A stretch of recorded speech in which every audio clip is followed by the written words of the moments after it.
Hi everyone, thanks for joining today. Today we will have Mahmoud Hossam. But first of all, let me just give a small introduction about what is this event. Welcome everyone to the Digital Health Seminar Series that we organize bi-weekly at the University of Bristol. It's a bunch of us organizing the event. What we try to do is develop international interdisciplinary connections between academics, healthcare professionals, and the industry.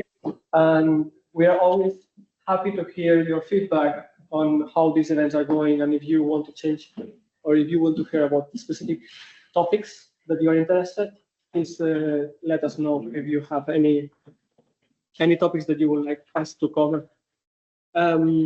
The location is changing every 2 weeks at the moment. Is not on the first floor meeting room at the always. Then yeah, just check where it is being organized every day. If you are in person, please, if you can register your name into the tablets, that would be great. The webinar will be recorded. If you have any concerns about being recorded, please let us know.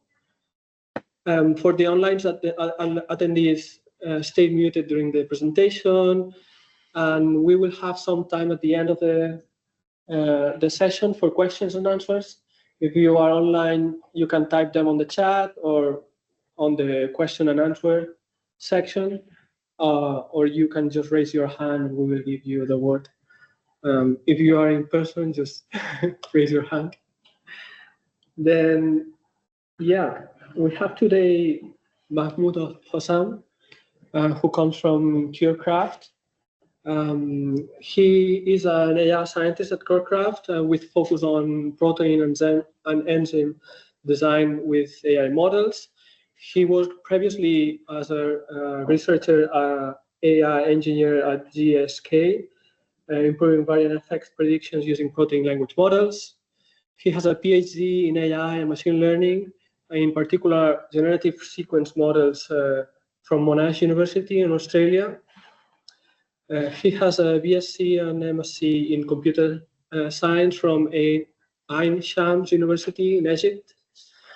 And his research interests the application of foundational generative AI models and reinforcement learning to life and natural science challenges and healthcare, and discovery and design of drugs and materials. Then, yeah, let's welcome Mahmoud.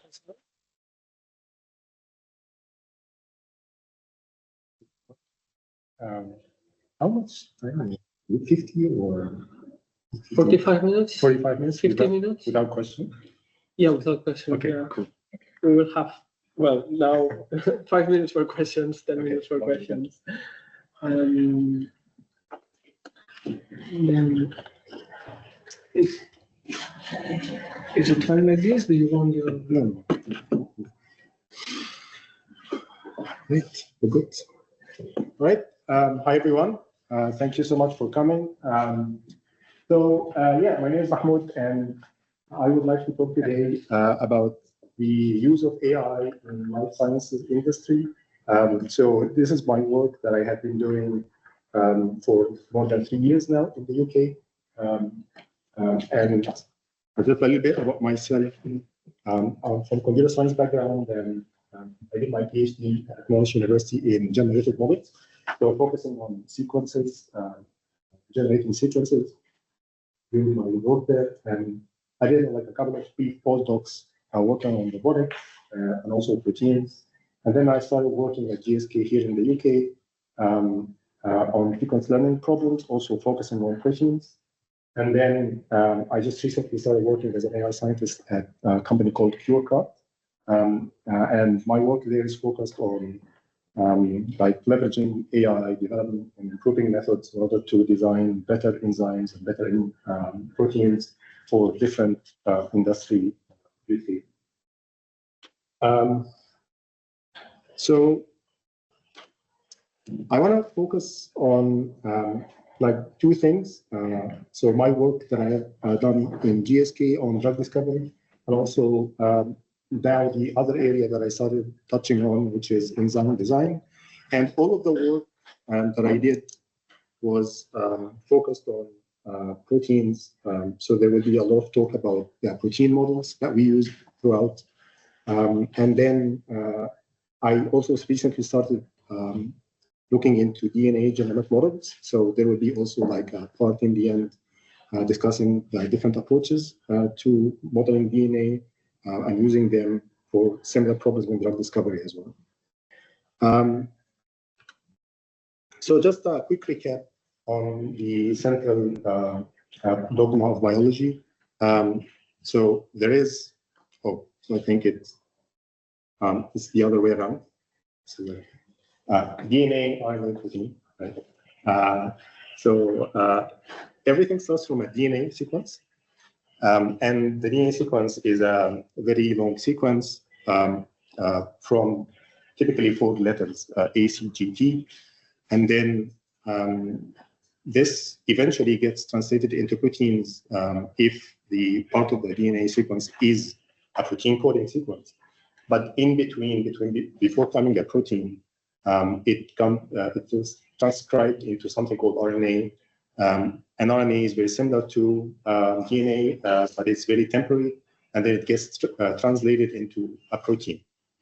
And then proteins are, the things that are basically responsible for all the biochemistry mechanisms that happen inside our bodies. So everything afterwards is like a protein. And then proteins are basically made of the amino acids.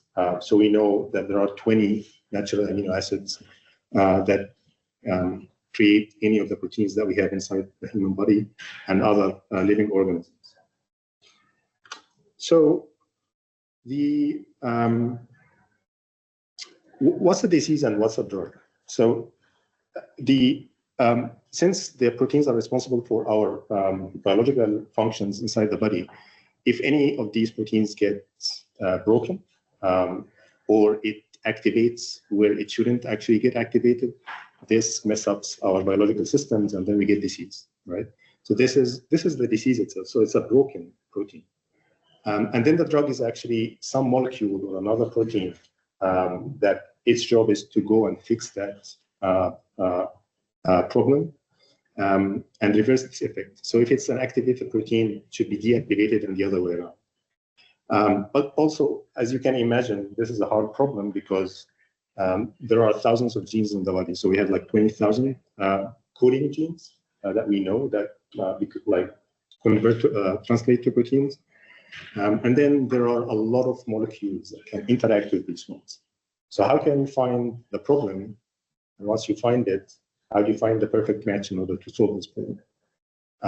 So this is the main challenge in drug discovery. You can think of it as a target lock analogy. So if the disease is the lock, let's say it's a protein shaped in a certain way that is broken. So our job then is to design another protein or another molecule that works as a key that goes into that protein, like the broken one, and then change, like affect it somehow to reverse the harmful effect. So we'll keep this analogy all along, and it will be very helpful to explain other concepts. But a quick recap on also like how AI is doing now in pharma. So in general, the drug discovery process is a very long process. Typically, the first like 2 parts of the like 2 main stages of the drug development takes around 10 years on average. And you can imagine how much R&D cost goes into these number of years. And then after all of this, only about 12% of the drugs developed, they go into market, into human body. So you can imagine the amount of waste in money and resources there. And then, so here's where AI can come from. Like there is an estimation by Deloitte that like AI at least can achieve up to 11% extra value for biopharma and cutting costs by around like 12%. And actually, there could be even higher figures in this. So you will see like all these big pharma, they have multi-million dollars investments in different startups and different companies and collaborations in order to get their hands on powerful AI that can automate this process. In another estimate, drug discovery can drive costs down by up to 30 or 40%, and start development from years into just months in order to come up with a candidate drug. In silico medicine, one of the famous companies in this space, in 2023, they were able to reach like a completely AI developed drug and make it into clinical phase 2 trials. And that was like a completely AI designed molecule. But not only in drug discovery, we have the protein and enzyme design like use cases and needs outside in general use cases, either in sustainability or biofuel or food production or like a lot of other areas. So for example, like my company now, we try to use AI to generate proteases, which are enzymes that eat plastic in order to get rid of the excess plastic that we have on the planet. And then back again to the drug discovery pipeline. This is how it looks like. Typically, you can think of it as like 3 stages. So the first stage is the discovery stage, which is you try to find the lock, like which protein got corrupted. And then after that, we start designing another molecule or another protein through the lead discovery, lead optimization. And then once you find like a candidate drug, you go into clinical testing, okay? And then there is like also the approval. But if you can see, like on the timeline below, most of the time goes into the first 2 stages. And then most of the cost as well. So this is a huge potential for AI to do something there.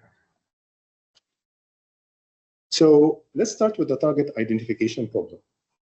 So how do you know that there is a specific protein inside the body that has been corrupted somehow? So this could be either a protein or a gene. So the corruption could happen on the genomic level, like on the DNA level, and then up to the protein because of the translation. Or it could happen just at the protein level itself. And then that's where we get the disease. So how many of these mutations are possible that could cause diseases? There are many of these mutations that could happen. So basically, any mutation that happens on a protein could just make the protein lose its function. So we have a lot of different combinations that could cause a disease. And then this is where we want AI to jump in. We want to, like now we have a lot of protein sequences and a lot of DNA sequences that we can look into using AI. And we want to find these associations. So if this amino acid changes, what happens to the cell or the protein itself? And also, there's a potential for doing this not only on the molecular level, you can do it also on the literature level, because everything, all these knowledge is like written in papers and books and stuff like this. So I can also find these associations using NLP and find the target. So let's start with proteins first. This is where most of the talk will be, and then we will jump into the DNA. So the variant effect prediction or mutation effect prediction is the like central problem that pharma companies try to solve, traditionally using a lot of bioinformatics methods, but then recently now they started doing AI. And then this is basically the problem is we want to know or predict in silico what's the effect of a mutation of a protein sequence on the function of the protein itself. Is it going to make it lose its function? Is it going to make it reduce its functionality but still doing some function? or is it going to completely, or maybe even improve its function? So it depends on the mutation itself. And the problem here is that only about 2% of the observed variants that we know already, written in our tables, have been classified as either, let's say, benign or malignant or pathogenic. So there are a lot of variants out there that we don't really know what they do to the protein. So that's where AI can help.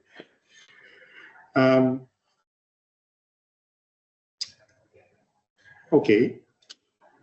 So at GSK, we have an internal pipeline where we do predictions for the variant effect or mutation effect. Before this pipeline, this is an AI pipeline, but then before this pipeline, we used to use like bioinformatics tools, something like Polyfen or other tools similar to this. And then my understanding from our scientists there that this was like almost like a random guess. It wasn't very helpful to them. So when we started working with AI and we built this pipeline internally, the accuracy prediction improved. The prediction accuracy improved. Not by a very significant margin, but it was still helpful for them internally. So let's look at this pipeline. So the pipeline basically starts from some protein sequence and a variant position arm. So this, let's say, any position here on this sequence gets flipped and change it to another amino acid. And then we test this into some AI model. We call it protein language model. And I'll get into this now. So it happens that we were using something called ESM1B. I'll also describe this later. And then the rest of the pipeline is computing some metric components and then classifying the effect. Is it like benign or pathogenic, or like any other functional classification? So let's go into what we compute on top of the outputs from this AI model. It's called something called Logos score calculation. Okay. If we look at this ESM model, and ESM is a model from Meta, from Facebook. It's called evolutionary scale modeling, and it's a protein model that generates proteins. So you can think of it as like something like ChatGPT or something, but then it instead of giving you English language, it gives you proteins. So you can have a sequence like this as an output from ESM. And what I'm showing here is this is called like the language head. So for every possible position in the output, the model can give you probabilities for all possible amino acids out there. So these are 20 amino acids. And then you do sampling on every position in order to find a candidate amino acid in that position. And then you end up with a full protein. And then in the literature, there is a very well-known data score that you can give to any variant, which has, let's say, one mutation. So let's say if we go to this specific amino acid, the H, right? And then it gets changed to W, let's say. And we want to see what's the effect of changing this H position into W. We can just compute the score, which is the log of the probability of the mutant, which is W in this case, divided by the probability of the wild type, which is the original. Wild type means the original amino acid. And this gives you a proxy on how plausible that this mutation happens in nature, like in that protein. And this score is something between some negative infinity to positive infinity, but usually it's around the zero with some positive and negative values, right?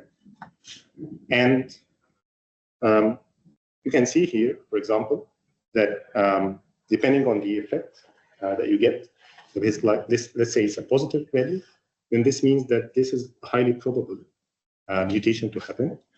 And if it's a negative value, then this is not likely to happen. And you can then translate this into a functional effect as a score. And then it turns out that this is a very useful score. It's used throughout the literature in order to score the variant effect. So this is what we were using inside GSK at this time. And then just an additional approach here is that you can either classify, you can either build a classifier on top of these scores, or you can just use the scores themselves in order to give you some indication of the score effect, right? So, and then like this pipeline was there, and then we needed to improve it because like we can, like there's a space and room for improvement. So at this time, there was a new type of data called DMS data.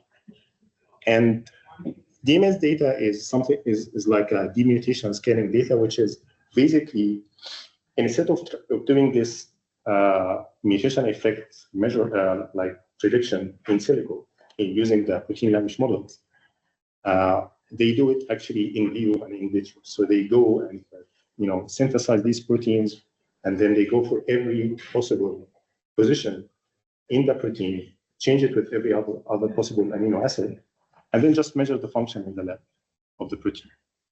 And then all of these protein assays, they get shared online in organized data sets.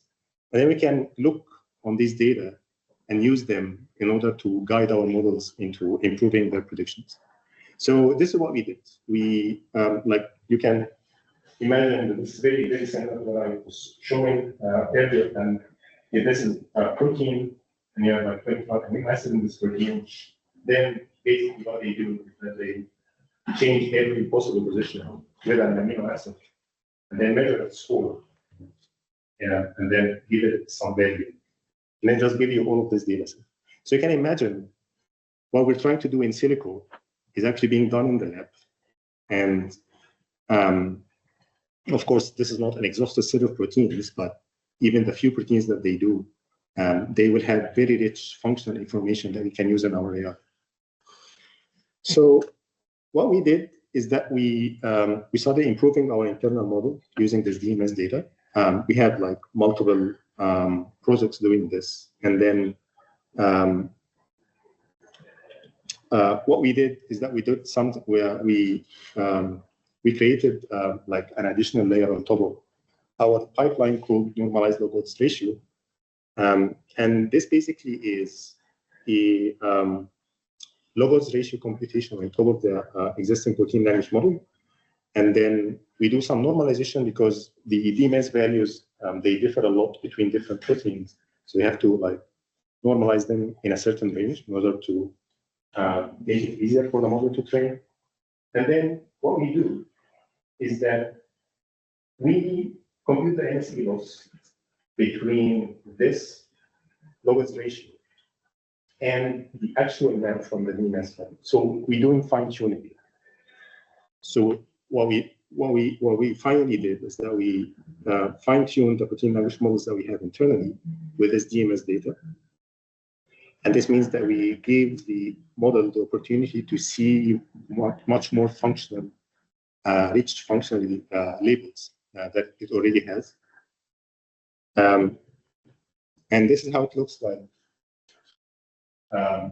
Really in detail, you know that the reference is your original amino acid, the original protein, and the O is the mutation. So the F gets changed into 5. And then what you do is that you pass the original protein, but then you go to the I position that compute the logs ratio and you normalize it. So this is the output of the motivation normalization. And then this should be the DMS value. So we're trying to train the model to predict the functional effects. So we started benchmarking this on like a couple of DMS datasets. So how much we were able to actually predict the DMS values again using this fine tuning. And like two of the most famous data sets called MaveDB and ProteinGen. And we were able to improve them by somewhere between like 1% to 20% improvement. And if you look at the figure on the top right here, so these are the 5 test proteins that we held up during the training in order to test them later. And you can see here with the fine tuning, there's a noticeable improvement. And also for every one of the proteins here, with every one of these descriptions of like names, it's a name of a protein. And then most of them, they will improve using this fine tuning, the prediction of their functional difference. Not all of them, of course, because there are like some differences in their functionality, but the model in general was able to improve the functional prediction. Okay, so far we have been discussing the variant prediction on just a single mutation. And then the question is, so what happens if we have more than one mutation?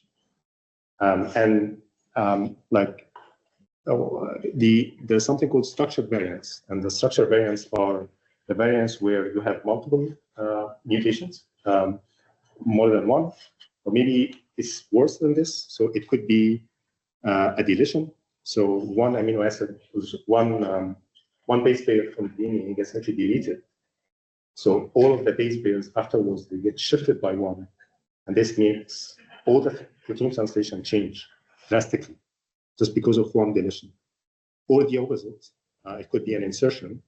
And also you will have a lot of changes because of this. So we, in the final period when I was working at GSK, I started looking into this, how to deal with this, okay? And then maybe we need to dive a little bit deeper onto how these language models work. So I mentioned in the beginning that we work on like these protein language models. And the way that they work is that, I'm not sure if like anyone is familiar with something called BERT. It's a transformer-based model. And it works by trying to predict a token given the context around it. It's called masked language model. So the ESM model that I was just describing before is actually a masked language model, but instead of being trained on English language, it was trained on the amino acid or protein. So this masked language modeling, when you see how you can compute the fitness, which is the likelihood, right? So the likelihood is usually you try to make the model maximize the likelihood, which is how likely that this protein exists in nature, which means that it's very close to the training data set. So this value needs to be maximized, right? But because it's doing masked language modeling, and the input is masked, so out of like any protein, you just go to a few places there, around like 15%, and then mask them out. Then try to predict them in the output, and then compute this likelihood value.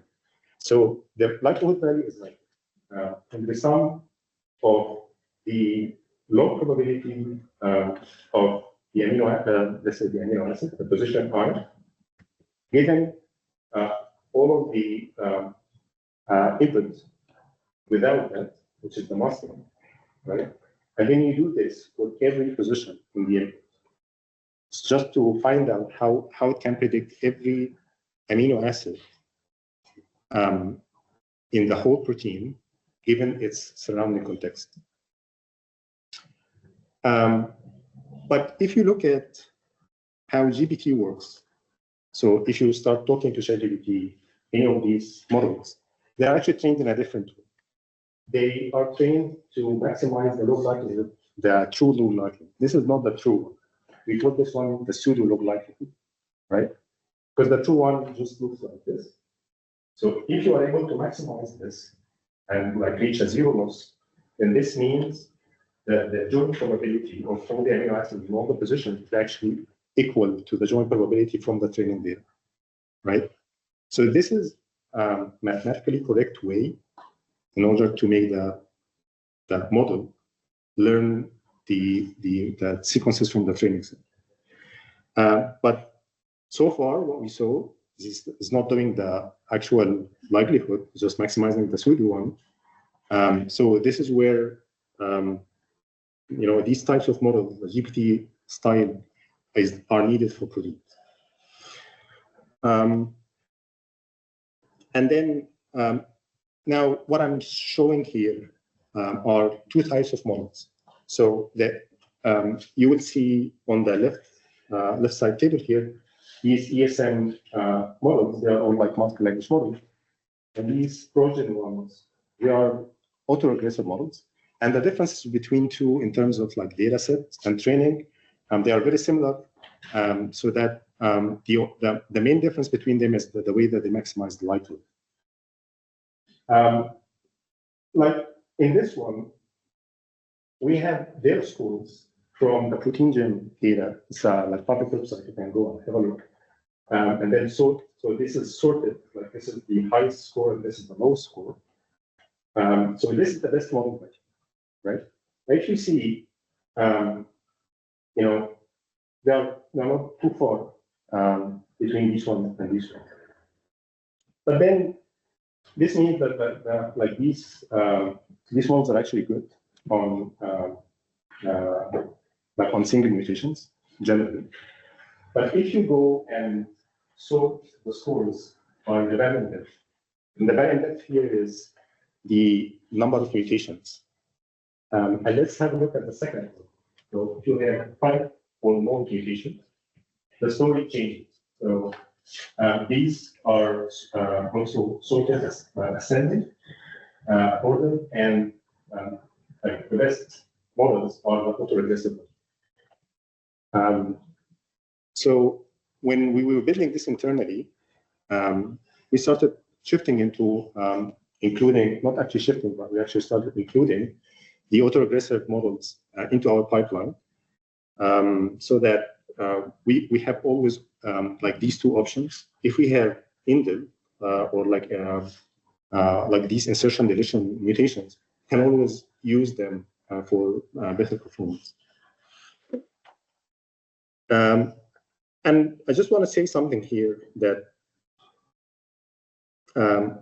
there is a lot of benchmarking happening in the literature between the two types of models, and it's not entirely clear which one works better than the other in which scenarios. But at least for our use case, this was clear. Like, using them with indels is better. And if you go to protein gem actually and see how like the performance on indels alone, you won't see any of the muscle language models. They don't even use them to score the indels variant. So I was just talking about Progen. So they have like Progen 2 and Progen 3. And then Progen 3, also they did this experiment similar to us, which is trying to improve their functional effect prediction using DMS. And then they did it in a very interesting way, which is very similar to the reinforcement learning human feedback loop, which is used in ChatGPT. But they did it using this DMS data. So they made a DMS alignment using the DMS scores after the model pre-training in order to make it produce better DMS scores in order to predict better functional effects from the pre-training model. And what you can see here is that on all of these different proteins, so every one of these is some protein DMS activity. And then the view shot is the blue line. So this is the effect predicted just using the output from the protein match model. But this orange one is the one after using the DMS model. So it's becoming now more clear with a lot of different publications that DMS contains useful information on the functional scores. And there's also something interesting about these autoregressive models. There's a model called POET, which is another protein language model. But this is a very small model, and it's always consistently in the top 3 performing models in the protein gene.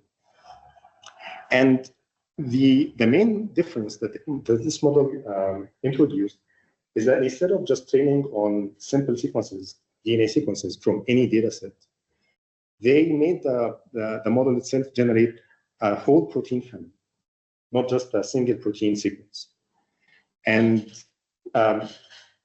this is like a very, very simple inductive bias, because there are like a lot of these protein families out there that they have similar functional characteristics, and then you can find them in the data sets and the databases that we have. So instead of just making the model see like a random sequence here and there, you can actually see, all the sequences that can like somehow do a very similar job. And just by introducing this inductive bias, you were able to beat a lot of models with a very low number of parameters. So their model is around 200 million parameters, and the ESM ones that we're talking about like 700 to 1 billion and more, even 15 billion at some points. So this is also one of the very interesting directions there, is that just don't treat these as just sentences, random sentences. We need to introduce some inductive biases from the biology that we know about these data.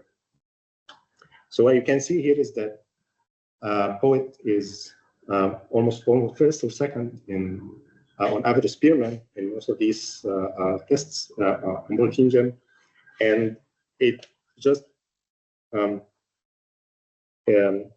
like the number of parameters is like very low compared to the other models, and also achieves a very, very good perplexity value. So you see here, it's equal somewhere between 15 and 500 billion parameters performance.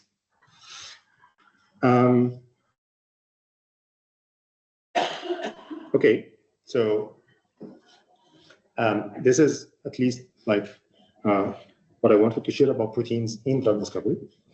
But then there's also protein design for industry. And what's the goal here? So for the drugs, it was designing these keys, right? So if we're going into protein design, we want to design a key that can reverse the harmful effects. And for other industry use cases, we need to, let's say, for example, we have some potentially good PTase protein, but we want to improve its function, maybe 10x better than the existing one. So it's usually like we need a novel protein with improved activity. But as you know, there's also like this, we have this challenge that as a protein, the protein has a lot of degrees of freedom in like how it can, shape itself in the 3D world, and how it can behave with the surrounding space. So it's a challenging problem computationally. So AI is useful also here, like it's a data-driven approach. So we can either use it to generate novel, completely different proteins that we already know, or we can actually sift through the existing data of the proteins and maybe find the ones that are already very similar to what we want to design. But before going into how AI can design proteins, a very central piece in order to make these models useful is knowing the structure of the protein. So what I was discussing so far, all these models, they are language models. So they were trained on protein sequences, but not protein structure. And the main reason for this is that for a very long time, like we didn't really know the structures of the proteins. This is a very big problem in biology and in drug industry in general. It's very expensive in order to find the structure of the protein in reality, right? So this is where the breakthrough of AlphaFold came in. AlphaFold came in just a few years ago, and then it was able to predict 3D structures for amino acids in silico in a much more significantly high performance than the other models that we already know in silico. And they produced like these 200 million protein structures for everyone to see, and they won the Nobel Prize in chemistry because of this. And then this actually like accelerated the field a lot. So with the AlphaFold, they have now like AlphaFold 3, the latest model, but in general, it takes an amino acid sequence and then either like pass it through some pair transformations and some feature extraction and feature learning layers inside the model, or even like a diffusion module, and then get features and then predict the 3D structure and give you the 3D structure itself. So when you have the 3D structure, you can still you can now go into the design phase. So you can discover new drugs, you can do the effect prediction that we just talked about. You can do protein interaction modeling. You can like engineer proteins in a very custom way. So it opens a lot of doors for design. So here is where the multimodality comes. So now there's a new direction in modeling proteins to aggregate all the modalities that we already have now. So we have the sequences, but now we're starting having the structures.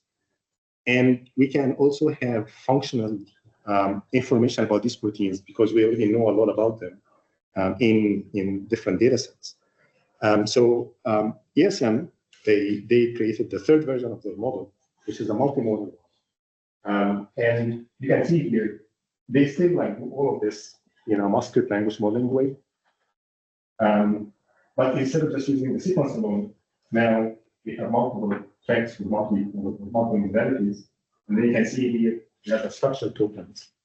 And this very like smart and interesting way where they were able to encode the structures into tokens, and then use them just like any other masquerade language modeling. So basically, they changed the structure into a language as well. And then they also added more modalities like as functional annotations from the data sets and basic annotations. And then the model's job is to actually predict them back. So it's still a generative model. And also they not only use the structures as a language, they actually inserted the structure itself into only the first layer as a 3D coordinates in order to make this work in a satisfying way. So in the end, after the model was trained, pre-trained, they were able to do interesting stuff. So what they can do, for example, they can go and then start from a known structure. So they can give the network just few parts of the structure like this as an input in the structure tokens, and mostly all the other modalities are. So they don't need anything else, right? And then ask the model to predict the rest of the protein around this structure. So we can produce something like this, and then they actually did an extensive design experiment where they designed something called GFP protein, which is like a protein with a certain luminosity effect. And they were able to do it using a lot of these conditions and then like flexible input to the model. So what they can do here, for example, is that they can, for example, start from the sequence and they predict the structure. And then they take the structure and put it back into the as a structure token. And then they have now the sequence and the structure. And then they can improve the model. 10 minutes. Okay. All right. I'll skip maybe a few slides. Okay. And okay, so the effect of this is that like all of these yellow shaded models. These are the multimodal models. Now it's like a new direction as well. And like the overall ranking in protein gen, that these models are overwhelmingly more performative than the other models. Right. So I think this is also important. I'll try to give 5 minutes to this and 5 minutes to the DNA model. So this is now when we started using these models internally to design proteins at my current company, it's not easy to get them to do exactly what you want. So ESM3 is fancy and you can do all the stuff, but it's not often the case that you give it exactly what you want in the input and get the activity that you want. There is somehow a mismatch between what the network predicts and the actual activity of the protein in the lab. So then, and in order to fine-tune these models using some, like if you have some data set that had activity measurements from the lab, there's actually not much of this data around. So it's also hard to get the models to understand the activity. So because of this, we started looking into the active learning approach, right? So there is a model called Evolve Pro, and this model is a very simple model. It starts from some protein language model. Okay, so let's say you want to improve a certain protease protein. You start from the protein itself. You give it to some protein language model, any one of the ones that we discussed, and then what you get is you get the embeddings, and you start just randomly selecting, let's say, 16 out of these different proteins to measure them in the lab. So you take these just 16 proteins, go in the lab, and measure the measurements of these proteins, measure the activity of these proteins, and all of these proteins are variants from the same protein, right? So you know the activity of these variants. You can take these first 16 variants, and then you can train at something they call top layer, which is basically a random forest regression, just to predict the activity that you just measured, right?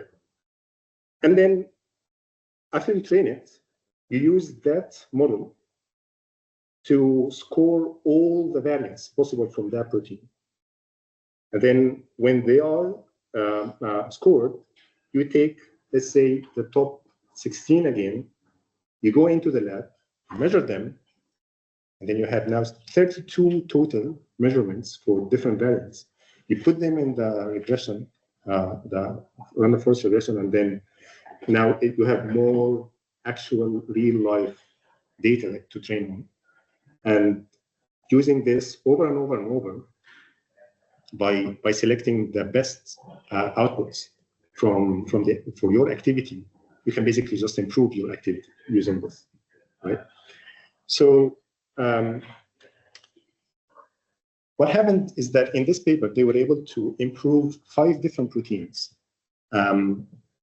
with just few rounds. So somewhere between 4 to 10 rounds, and between maybe 2 to 500x improvement in the activity of the protein. So what you can see here is that like this is like 2 different proteins that they designed, and this is the first round, second round to the last round in the end of the week. And you see quickly the number of variants that it focuses on that end up being the best variant happens just maybe in the 3rd or 4th round. Okay.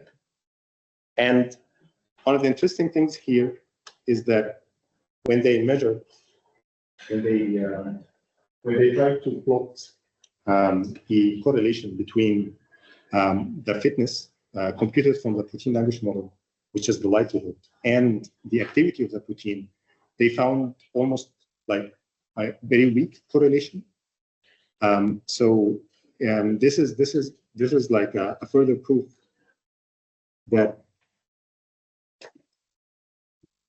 So this is a further proof that the protein language models are not always just maximizing the likelihood is not always something that translates into improving the activity.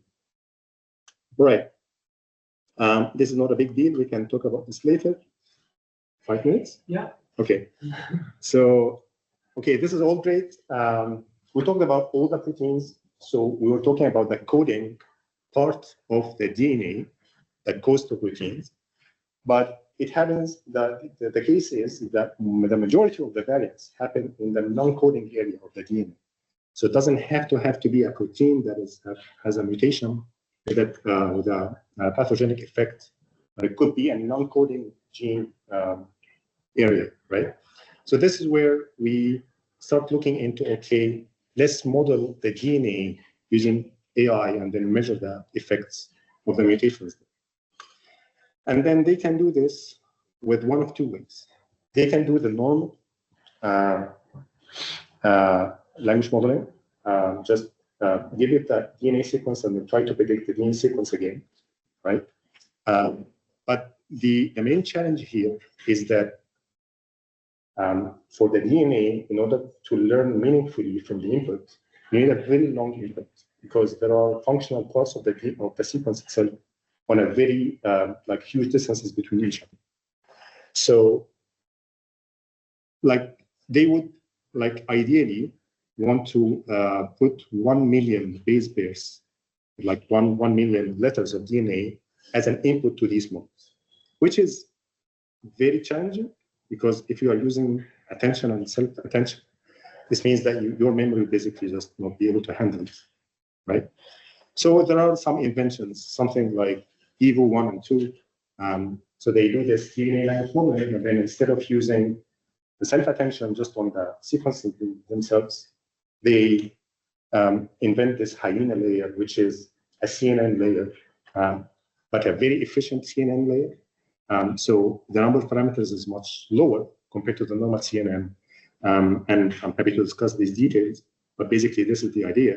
And then they were able to improve the complexity compared to the just normal transformer using these types of layers.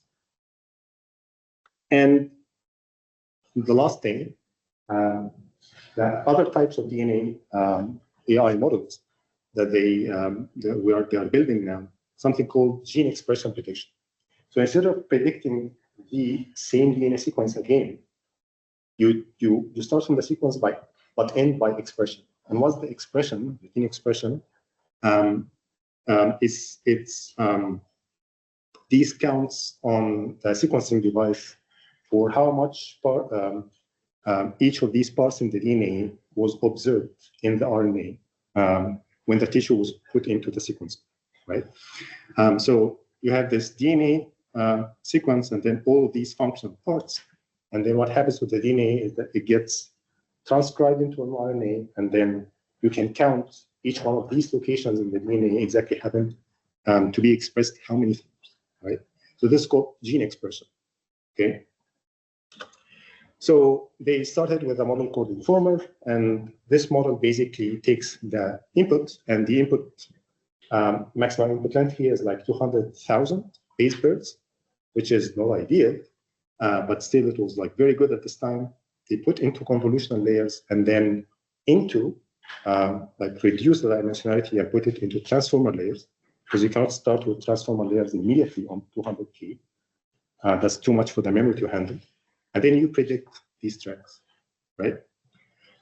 This was not enough, so they improved it with Borzoi. This is the next model. So this is a 500K base pairs input, and they started like seeing interesting results when they increased this. Still a mix of convolutions and transformer layers as well. But what you can see here, for example, is that like this is some gene, and then these are the outputs. Like these two, like the top track is the output of the model, and the lower track is the actual data itself. So this is the actual expression values from the data set. And you can see here,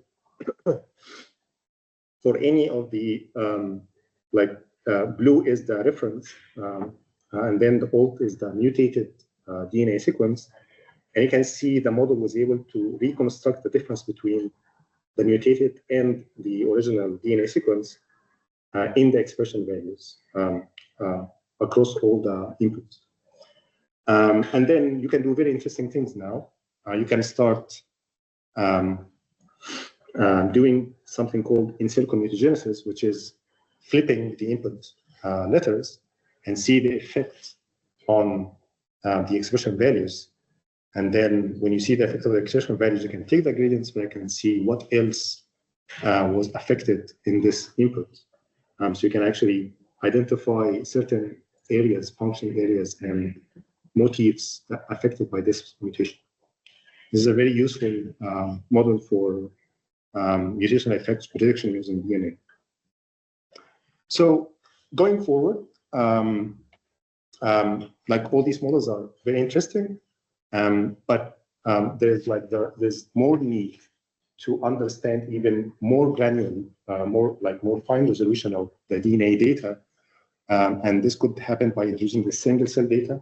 So not only operating on the tissue and cell level, but we can do it on an individual cell level to understand the cell mechanics and cell transitions.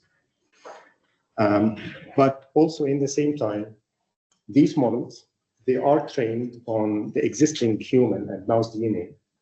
And so when you start working with synthetic DNA, you give it like some completely different DNA, they don't really work well, okay? And then you might ask, like, why would we ever need synthetic DNA? And this basically because is like you can do this in synthetic biology settings in order to create completely new, biology circuits doing certain jobs. So you need to train your models using the synthetic DNA. I'm so happy. I think I already covered all of this. And thank you for your time.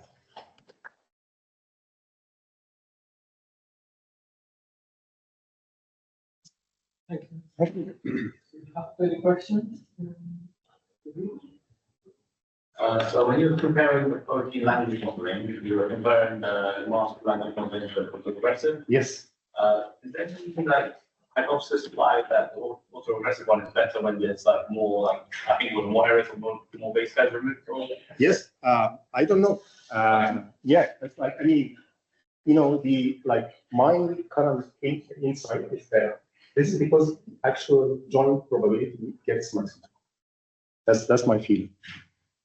There could be completely different reasons for this. The training data itself, the model, like the architecture of the model. But I don't think there is like a very in-depth study that actually answers this question. Yes. So when you're talking about code, you're saying the autoregressive language model which predicts the family of the proteins. Yes. And that's why it's better than the other like models. Mm-hmm. Is that like equivalent to the master language model like Gary where it predicts like the last master language model which predicts the family rather than the single protein? I don't think it didn't find any of these. There are some of them who take the family as an input, but they predict just the sequence itself. They call it MSAs. They are actually the MSA based models. They usually perform well. So I would say there is something there about the protein family being somewhere in the input or the prediction. So that's all an interesting direction. Yep. For the talk, I'm interested in the active learning part. Yes. So when you say you have the okay recommendation, did you consider any explorations? Was the source one if the candidates I don't think I get that question. So when you say the top 10, right? Yes. And how did you run that? And like, did you consider any explorations in active learning all of it? So you mean exploration on the which amino acids? Like at the beginning, you don't have a lot of data and you have uncertainties. Like in active learning strategies. Yes. So okay. So how do you choose which data to measure in the lab? Like when they talk A, Yeah. What is the measurement? Like, what is goal based on? That's a good question. So it depends on what you want to improve about the protein. So let's say you want to improve its thermostability. Like all the proteins, you want to improve this thermostability, right? So you go just measure the thermostability for the first random 16 ones. But let's say, for example, it's fluorescence. So your protein should, like produce more light, or in the case of the PTAs, eats more plastic, let's say, right? So you can just measure this in the lab and let this regression model. You can actually create different regression models. So one for the thermostability, let's say, and one for the PTA's activity, and then you measure both in the lab. So you guide how to optimize, what activity exactly to optimize, which is very powerful about this approach.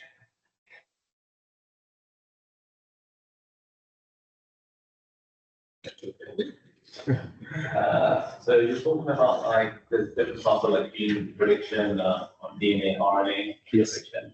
I assume it won't be the case, or would it be beneficial, or would it be possible to like try to do multiple tasks at the same time? Would it be like DNA prediction, RNA prediction, or like protein prediction, multiple? And would there be like some crossover or some like general biological information which is learned by doing all tasks?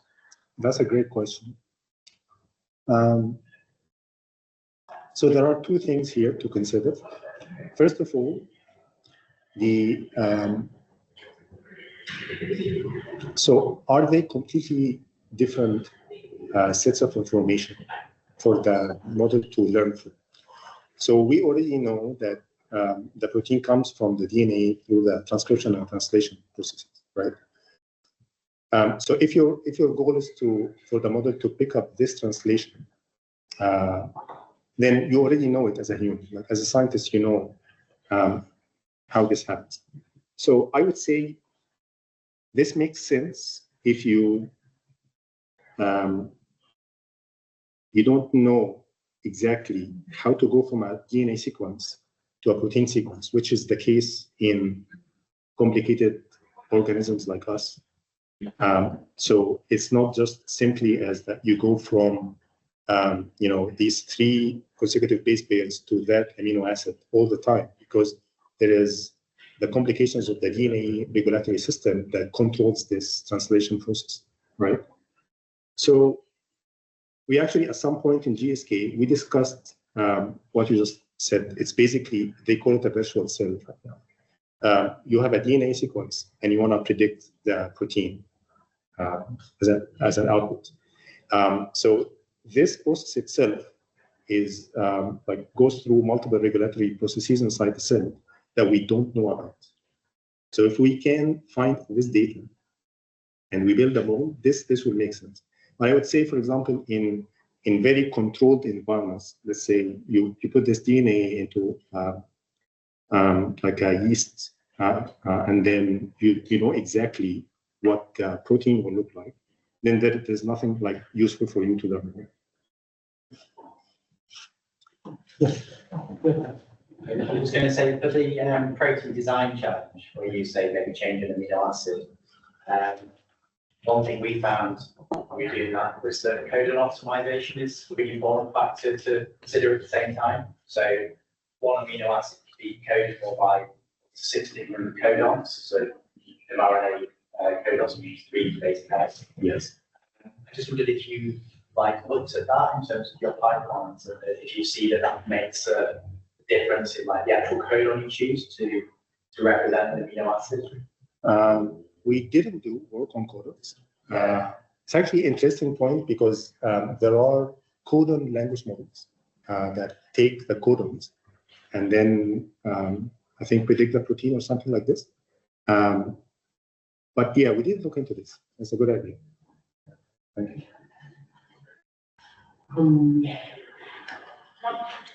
When I'm ignorant on those type of models, but when you talk about using large language models or similar to model these proteins, Yes. And I was thinking on the amino acids. Yeah.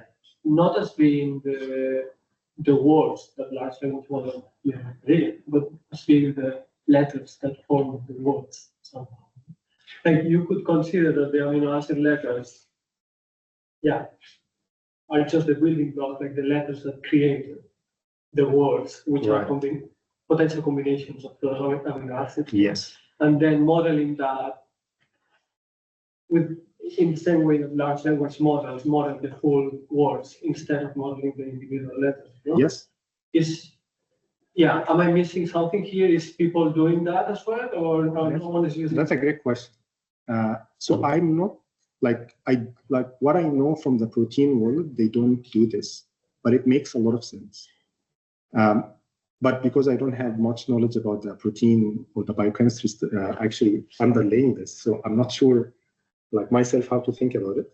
But no, like they don't do this.